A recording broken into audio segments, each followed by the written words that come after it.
Hi, folks, and welcome to another Saturday morning Samoflange. I'm Matt. I'm Benjamin, and we're back with more Expansion 2. Expansion 2s and Time Stories goodness. It is Non-spoilered Time Stories goodness, as per usual. A Prophecy of Dragons, my friends, is the name of the expansion. Game-changing thing right there. We've talked about the base game. I was excited just from the title. Yeah, with that one. I didn't know what to think. We didn't know what to know. We never think.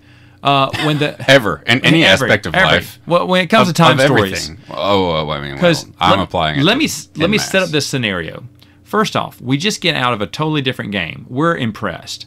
So yeah, we had now, a great time. I'm confused. Okay. What do you mean? Because when we get the third one out, I'm thinking my mind again. Sight guy is already knowing what we're thinking. He said, okay, now we have to determine if it's going to be fast or slow. Yeah. Right? We said, now we figured you out. Time stories fool me twice now. Yeah, I got you now. And then I remember even during setup, this is no spoilers again, folks, but even during setup, when you look at the cards, we're like, with the boss explaining what's happening. There's a lot more people you can be in this one. Wait a minute, what? And you pulled out the deck, and you were like 60 when we normally had like 30, items, maybe 30 max. 30 items. It was more than double whatever we had. We're like, whoa! And I should mention, there's always deck 1, deck 2. This one had deck 1, deck 2, and a black deck that said, do not open unless instructed. Until instructed. Or unless instructed. No, unless instructed. Which is wonderful phrasing. I went back and looked at it. Wonderful phrasing. I was like, so we may not even get to this. And I was like, that's weird. I've never seen a third deck in here. So now my curiosity's piqued. In fact, I was going to be disappointed. I said, what if we don't get to the third deck? Oh, that's beautiful. Because even in the setup of the game, we're being fed a mystery that we can't quite grasp. So I have to say this because it's not. I don't think it. This is not a spoiler because if you open up the game, you will see, without even starting the game, this is a dungeon crawl. Yeah. This is Dungeons and Dragons. You are a mage, a warrior, a thief, a priestess, a wizard, a ranger. The classic tropes are all there. The classic tropes are all there. And a few others. We saw this, I remember you went, what? Are we playing D&D? I know. And Time Cop D&D right now? Time Cop D&D. So you're from what we can tell, maybe an alternate future or something. It's not really clear. I love that it isn't clear. No, it doesn't have to be clear. Yeah. The times we're in are not labeled as 1992 AD or BC or around the typical Gregorian calendar at all. They're a different time frame, which is wonderful. So this one is either way in the future or way in the past. We don't know. Yeah. But it's a different BC or AD. And the game is completely different. And it's an entirely different game again. I cannot. I remember I sent a picture to my... the setup is the same. You're still a time cop. You're still in the future. You're still being thrust into an adventure. Here you go. You've got 5 minutes. Da-da-da-da-da. We're going to put you back at this. And here's your mission. Okay, goodbye. And then, ta-da, here's a whole new set of circumstances, ladies and gentlemen. And now the game is called Explore. A lot of times when you when you go to a location, you ring it for everything it's worth. Yes sometimes you do have to go back, right? You have to take the MacGuffin back to the spot in a way. Okay, a lot of times that's it. Sometimes. If you notice, we did that more in the first one. The 4 base areas. Oh yeah. We're all come back again and see us soon. Yep. And it's not that because there's a mystery there. Nope. And again, I don't believe giving away the base plan, which is at the beginning. Right. I don't believe this is a spoiler either. I mean, the four areas were like, you don't come back later because you don't have anything to do right now. Yeah. There's a market area, which is why there's so many items, because you get to buy items for your dungeon character. Classic D&D setup style. Tons of them. So you will always go to the market. There's other things you will go to get advice, to get secrets, to say things, because there's different conversation cards you can flip over. There is an inn, which we didn't go back to it, I don't think, but we did not. You do need to go back to it a lot for certain areas. If you know what I mean. Yeah. Well, don't give it away too much. I'm not, but you would need to go back for that. That's true. You would if we would have, because I remember thinking, I was like, dang, we're gonna have to go back to the inn. I said, oh, why? And you try to keep in mind okay, we got to go back and do this, we got to do this, and we got to do that. And then that list grows beyond human comprehension to... Unless you're a Rain Man, you're not going to recall all these details. And that's the beauty of the game. But then at the very beginning, when I was getting out, the place where you start is the inn. That's not. Well, I mean, you have to. Spoiler. That's where you. Anybody who's ever played D&D, spoiler alert, you're going to start out in an inn. There is the "Do You Trust Me?" Correct. Which Isn't that wonderful? Absolutely love. I love that theme because now. Now we're going to be looking for that. Trust or no. Right. It's flip a coin. That's 3 episodes in a row that if Do You Trust Me? And now we're going to be looking for it in the 4th one. And I'm wondering, is it going to be, is it going to rip it from us? Or are we going to have a Wilhelm scream that we can always count on in an action movie? I don't mind it because sometimes the answer is yes, sometimes the answer is no. It's the reason I don't mind the Wilhelm scream. I love it. Like, give it to me, please. And I'm so excited. Indiana Jones 5 hasn't come out yet, and I'm so pumped to see it just because I love Indiana Jones, but the only thing I care about, even if the movie sucks, is if it has the Wilhelm scream in it or not. And it will. And I hope so. It will. It will. But... So that's sort of what it feels like now at this point with the Do You Trust Me? Because absolutely not. We do not. And then sometimes you should. Okay, so anyway, this game is incredible because as I was setting things up, I looked on the very beginning, and this is every location you go to, it matters what character you are. Because if you aren't one character, you will never flip over one area. Well, certain characters are only able to go to certain areas. And this is interesting because I thought about this.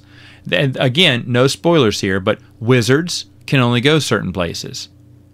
A priestess can only go. A thief can only go because it has their emblem. A ranger can only go certain places. I'm sure we didn't. I don't think we found it. Correct me if I'm wrong. A warrior can only go certain places. That was me. We did. Yeah. Okay. There was a whole big thing we found because I was the warrior tank dude. That's what it says on the beginning, that there are certain cards. At first, I didn't understand what that meant. Yeah. And then we flipped it over. Then I was like, talking about. I know what it means. Because we had never seen that specific mechanic. It's a new mechanic. After we had played the first game and the base game, and then we realized, oh my gosh, this character would have been able to do that. Like there are certain elements that would have been easier to access or something like that, to get to, but or been more accessible is what I was trying to say. Right. But this one was a hard cutoff. Like, no, if you do not have this type of character, forget it. You're not going there.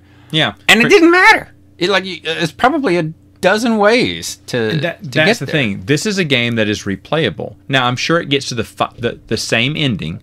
I'm sure you get to all roads lead to the same one. I don't assume anything at this point. But the side quests are different, and we realize that too. Like there are certain items that you will never use unless you have this person, unless you do this. So there's side quests that you need that help you out along your way, I'm sure. But different types of side quests. There's one that I got thinking, guys, it's going to be very important. We were all excited about it, and we never used it. No, we didn't. And just the aspect of a side quest is also a new element to the game. Yes. That has not been involved. A side quest guaranteed, I think, I can't say that because we never do. That should be beneficial to you at the end. And they hint that. On the one side quest we have. But again, we'll never know. Well, we will know eventually when we play these again. But the game is definitely the replayability. We talked about that in the second one. It's here in the third one too. That's what I wanted to bring up in a bit more depth. Is the replayability, because at the very, very beginning you had dismissed this game, the first game, because you don't like, what's the type of game called where you have escape rooms things, but where you have to tear the card and mark the board. Oh yeah, legacy games. Legacy games, that's right.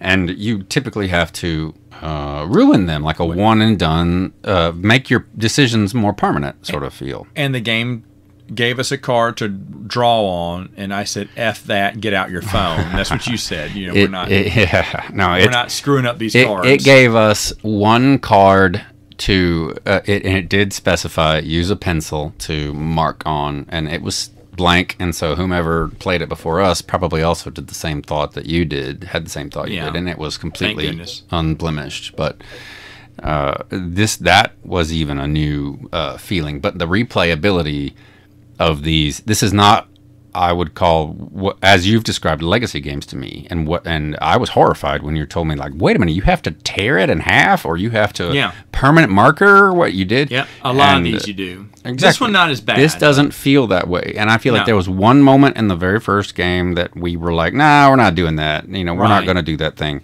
And then the second one, this expansion, I don't remember a moment like that in the second, or the first expansion. No, there wasn't one in the second one. And then the third one, we had, and it was just a, hey, we get it. You probably don't want to ruin this, but so use a pencil and put it here and then erase it after you're done. But there wasn't anything else. Ruin it. So that leads me from the thought that you had just finished, which was, we will never know, because we will if we play it enough. Because holy smokes, did this one have it felt like just an infinite combination of possibilities. It is safe to say that 80% of this game we did not see. Yes, it is. It is safe to say that. Ironically, was our best run ever.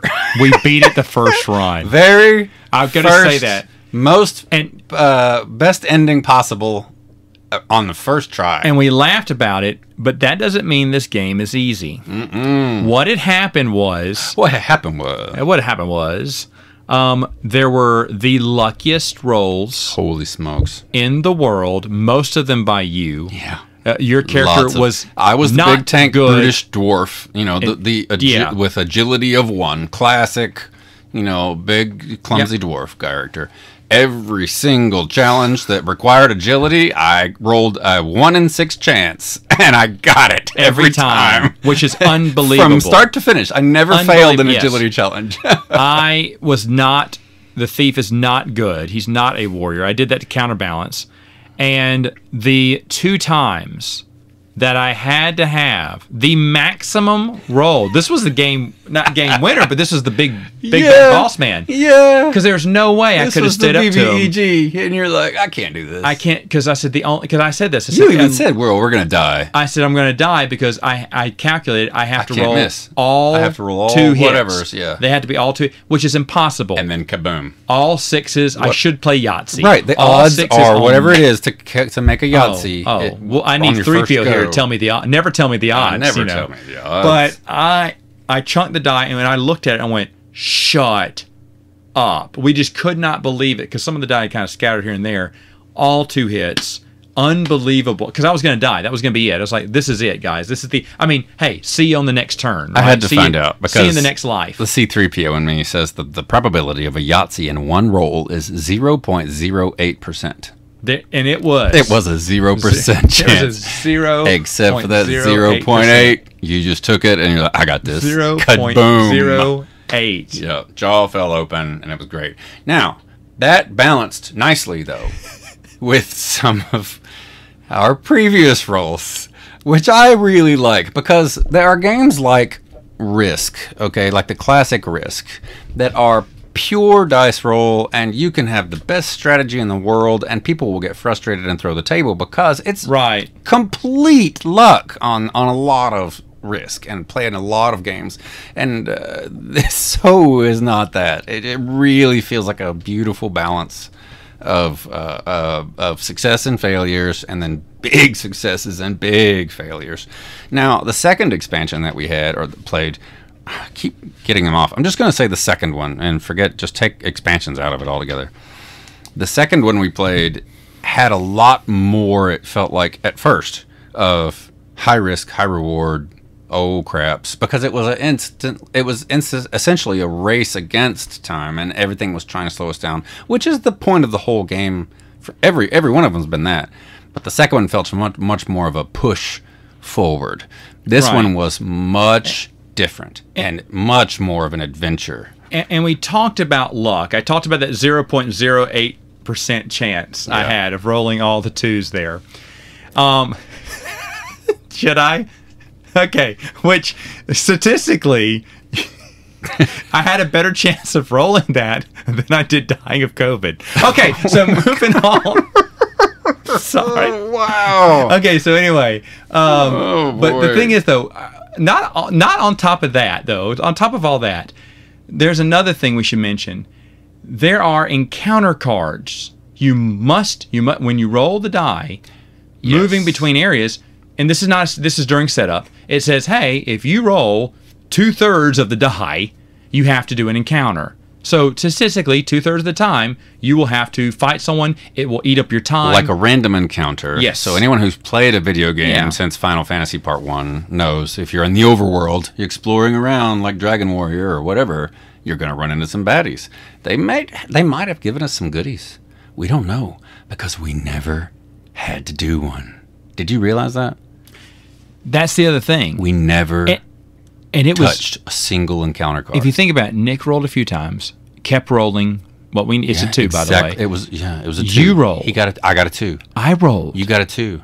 I mean, honestly, it was unbelievable. There's no way we should have beat this on the first one. You have, I mean, every roll when it counted was perfect. And and this is one. It's really hard. So I can't spoil this.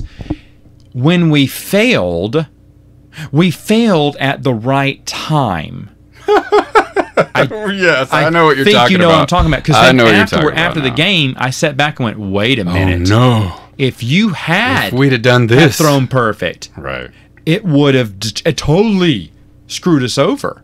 And you're thinking, Matt, what do you mean? You had to fail? I can't explain it. But failing so epically that you did. You failed on that, well, I mean, big time. You were killing. Several times. I screwed it up. Well, let me get the noose ready because we're about to hang ourselves here. This is just, I mean, and it wasn't your fault. Your guy's not good at agility. But because you failed so much, it ended up helping us because we would not have won. Which is another mechanic they threw in that had not existed. There's a big surprise that you will not see. I say this: you have not seen in any game prior to this. Well, it was so shocking that I was like, "What? Wait, does this mean that?"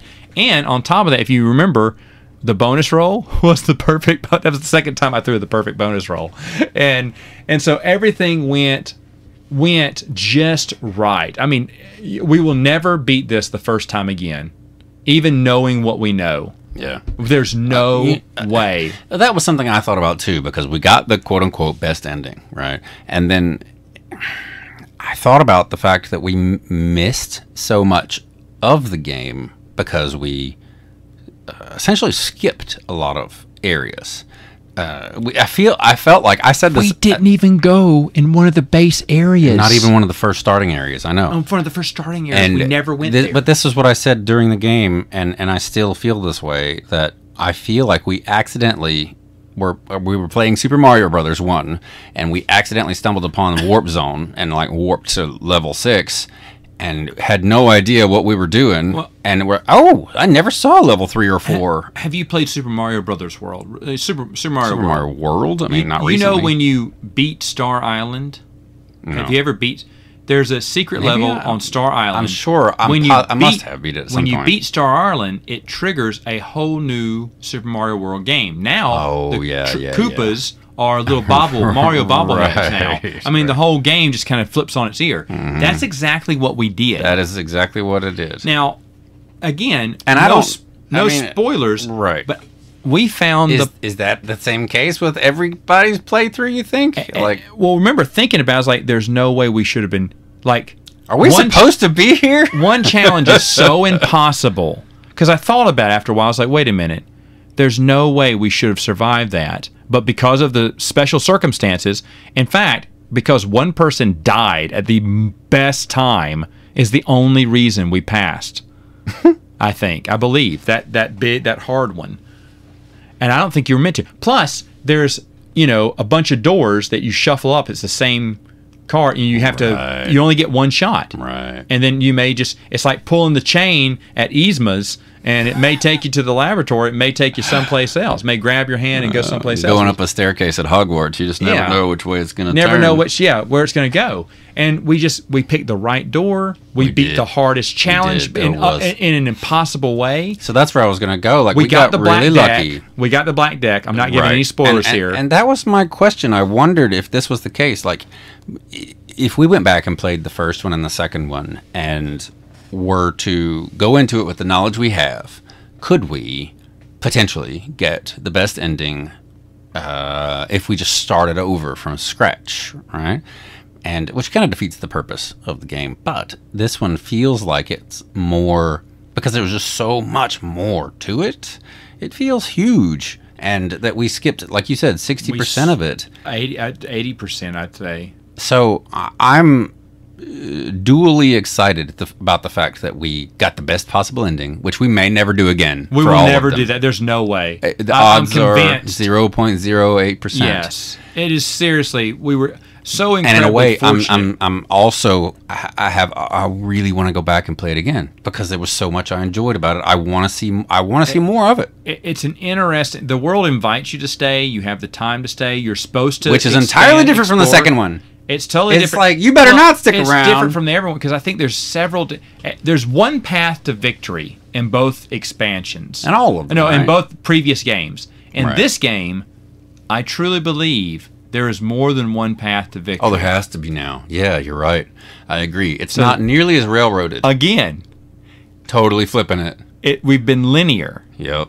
In how we do things. Yep. Now, we're not. Serves just us right. like a dungeon crawl has several different paths to the same conclusion. Serves us right for trying to predict a timeline game. And you never know. Now, again, what happens is when you take the black deck, it's like you're watching the movie mystery deck. You're watching the movie Titanic, and suddenly it turns into the Freddy Krueger series, and you're like, "Where are you going? What with this just Titanic? happened?" Oh, gotcha. Because it's a radically different game. You're right. It's radically different. It flips. Yeah. I mean, your character is really kind of out of sync with the game now. That's a good point. It's that again. I can't do any spoilers. Now there is one thing. There are. This is not.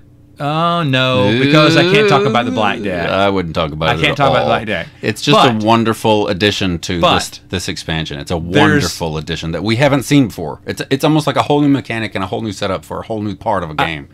It breaks.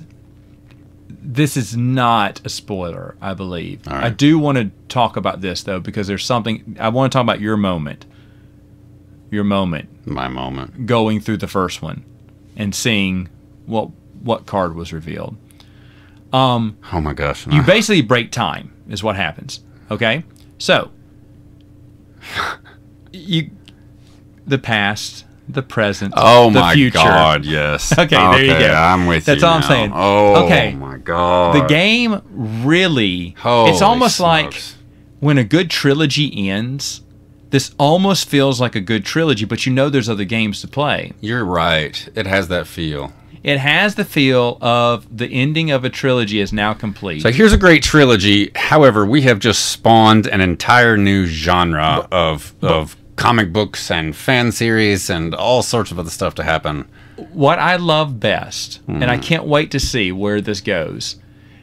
I'm not spoiling anything. There's a card. Yes. That has nothing on it. Right. It's just a picture. Just a picture. It has nothing to do. Which is with the game. Nothing to do with the game, right?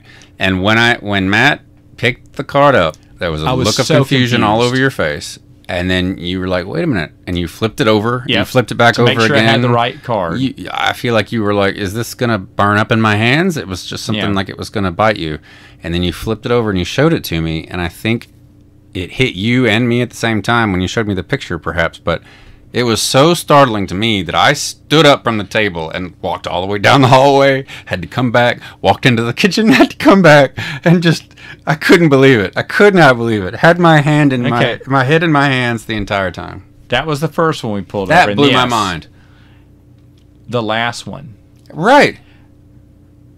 Similar. I don't know what they're doing to us. I don't know what they're doing. They're doing what they always do, which is wonderful. I'm going, is this something...